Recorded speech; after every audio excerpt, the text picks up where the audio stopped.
Okay, as you can see, I started off with a rough sketch or outline of what Hogwarts is supposed to look like.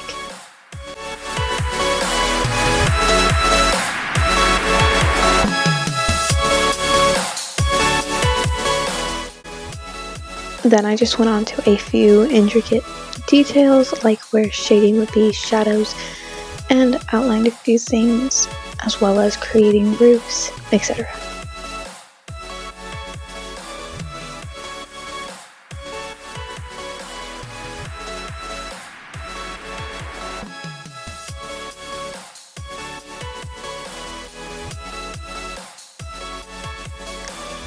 Here you can see me adding mountains as well as a few more towers.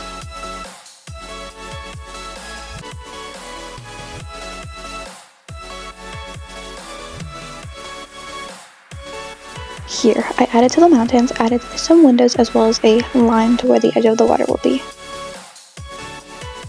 As you can see here, I also added a bit more shading to the tower, as well as where different darker points will be, as well as windows and other stuff similar to that.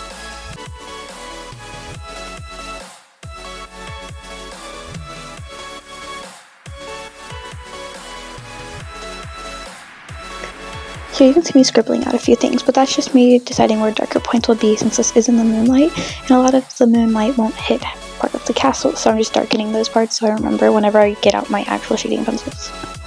Here you can see me adding the bridge as well as semicircles underneath it to where the bridge connects to the ground.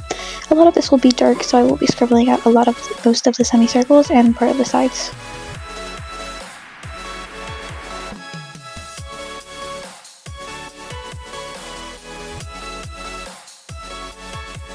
Here I did speed it up because I'm just adding more of those shadings and lantern points and darker and lighter points as well.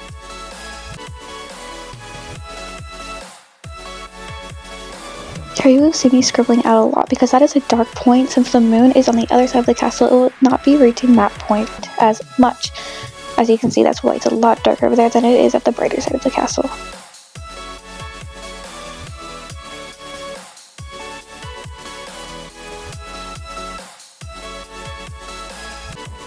Here I start to add the moon. I just started off with a rough sketch of a cloud, it's mainly just like a bit of a wavy line, and add what the moon would look like, which is just me sketching out a part of a circle to where it connects to the cloud.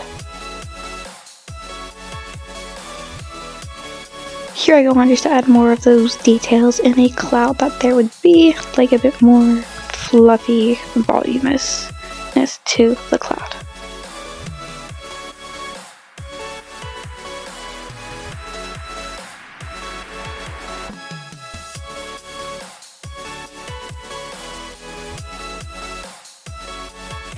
Here I pull out a shading pencil, my darker one, it's a 6B1, and I go in and start adding to where those points that I marked earlier, where the darker points were, and I start tracing over them and blending them out with my blending stuff as well.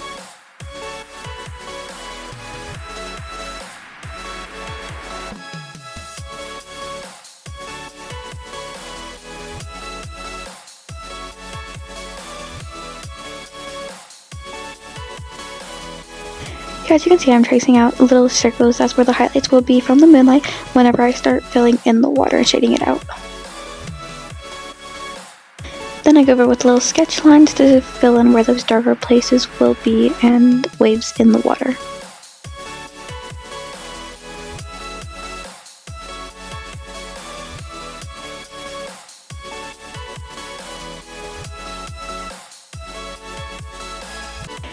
Here, starting with the largest tower, I go ahead and start filling in the shading on the castle with all the windows and the details, etc.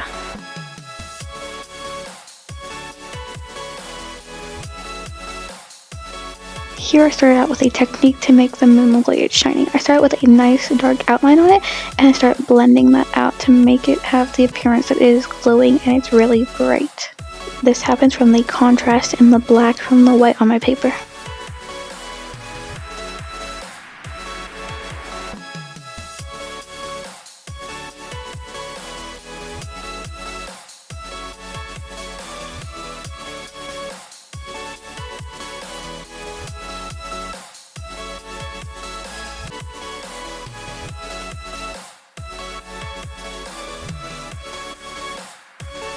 Then I go on to fill in the clouds with a technique that I have learned. First I start with tracing it, outlining it underneath the moon, and then I just leave a little bit of space to make it look like that top part of it is a bit brighter than the rest of it to make it appear like the moon is glowing on top of it.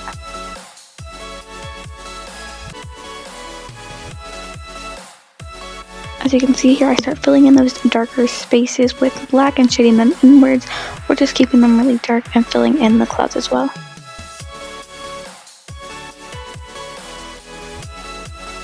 Here, as you can see, I started filling in the other side of the castle in those darker places that I had marked earlier.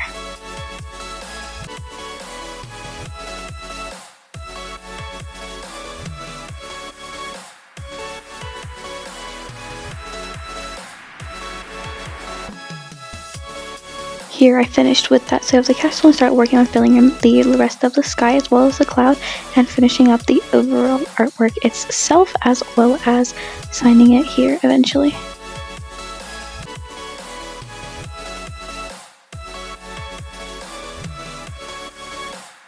This is me finishing up the artwork, and thank you all so much for watching, and thank you for sticking to the end of this video as you watch me sign this lovely artwork.